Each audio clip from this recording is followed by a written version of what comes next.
Here is something that will change the way you listen to people forever.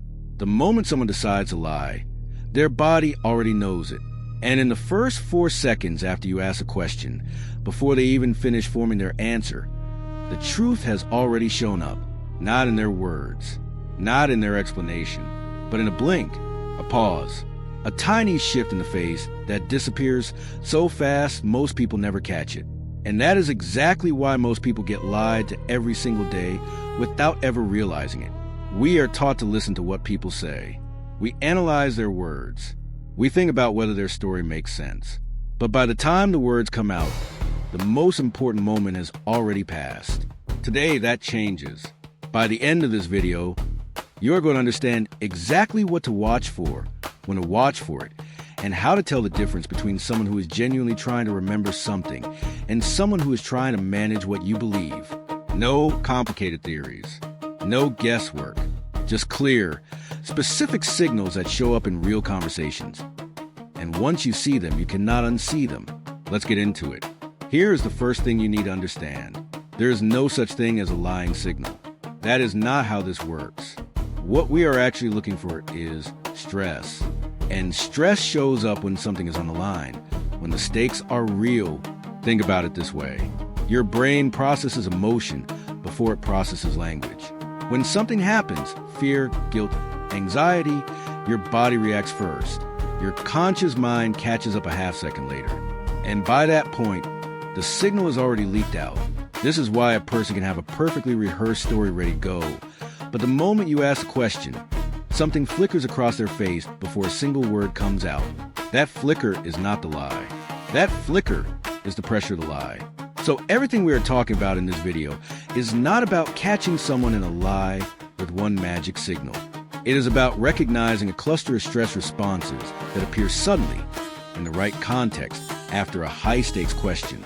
That distinction matters because nervous people can look like liars and calm liars can look like honest people. What breaks both of those patterns is context and clusters. One signal means nothing. 3 or 4 signals appearing together in less than 4 seconds. That means something. Keep that framework in your head. It will make everything else make sense. Now, let's talk about what these stress responses actually look like in a real conversation. There are 6 of them, and they tend to show up together. Signal 1, increased blink rate. The average person blinks around 15 to 20 times per minute. When stress spikes, that number jumps.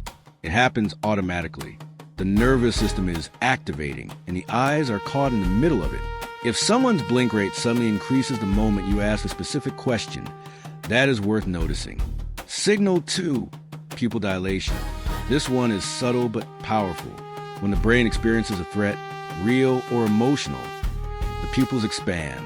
You are not going to pull out a ruler in a conversation. But if you are talking to someone in normal lighting, and their eyes suddenly look wider and darker, that is a physiological stress response you just witnessed.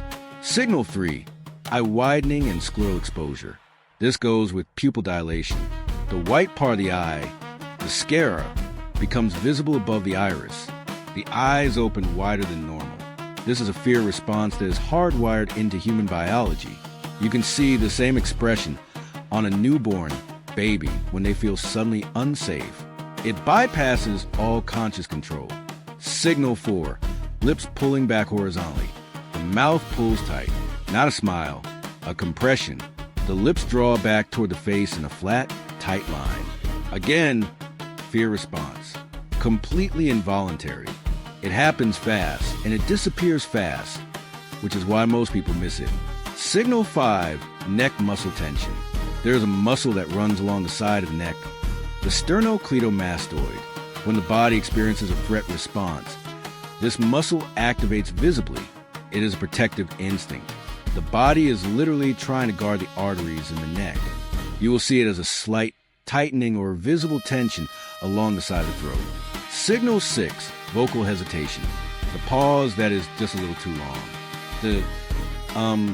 That was not there before. The slight catch in the throat before answering. When someone is managing what they are about to say instead of simply recalling it, the voice slows down, stumbles, or stalls in ways it normally would not. Here is what makes all 6 of these powerful.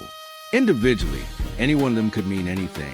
But when 4, 5, or all 6 of them appear together in under 4 seconds after one specific question, you are no longer looking at coincidence. You are looking at a pressure response to a high-stakes moment. This next one is underrated. Most people have never heard of it. And once you learn it, you will start hearing it everywhere. It is called pronoun disappearance. Here's how it works. When people tell truthful stories, they naturally include themselves in the story. They say, I went home. We watched a movie. I drove back around midnight. The pronouns are there because the person was there. They lived it. They experienced it. The I and the we come out automatically. But when someone is being deceptive, something interesting happens. They psychologically distance themselves from the story they are telling. And that distance shows up in language. The pronouns start disappearing. Instead of, I went home and we watched a movie, it becomes went home, watched a movie, went to bed. No I, no we, no us. The person has unconsciously removed themselves from the story because on some level, they know they were not there, or they know what they're saying is not the full truth. Now here is a critical detail. This only matters if the pronoun disappearance is sudden. If someone generally speaks without many pronouns, that is just their style. What you're watching for is a shift. They were using pronouns normally, and then the moment the sensitive topic came up, the pronouns vanished. That sudden shift is one of the most reliable deception indicators that exists. And it happens in the words, not the body, which makes it even harder to fake and easier to spot once you know what to listen for. Now here is where it gets strategic. Remember, these stress signals only appear when the stakes feel real. So if you want to know whether someone is being honest with you, you need the moment to feel important before you ask the question. You do not do this aggressively. You do not accuse. You do not pressure. You simply make the question feel significant before it lands. It sounds like this. Hey, I want to ask you something, and I just want you to really think about your answer before you respond, because this matters to me. That is it. That small setup does something powerful. It signals to the other person that this question carries weight. And if they are planning to be dishonest, that weight lands on them like a wave. The stress response activates. And then you ask the question, and you watch what happens in those first 4 seconds. If someone is telling the truth, raising the stakes actually makes them calmer. They know what they are about to say is real. So the weight of the moment does not threaten them. If someone is concealing something, that weight makes everything worse. The signals cluster. The blink rate jumps. The pause stretches. The pronouns start disappearing. The body starts doing what the mouth is trying to prevent. One simple setup sentence.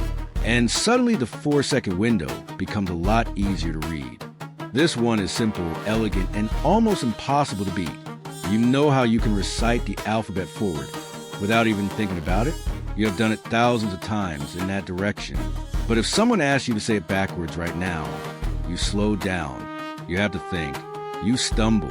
That is because you rehearsed it in one direction. The sequence is locked in forward. Reverse it, and the rehearsal falls apart. Lies work exactly the same way. When someone fabricates a story, they rehearse it in order, beginning to end. They know their opening, their middle, and their ending. They have run through it enough times that it sounds smooth going forward.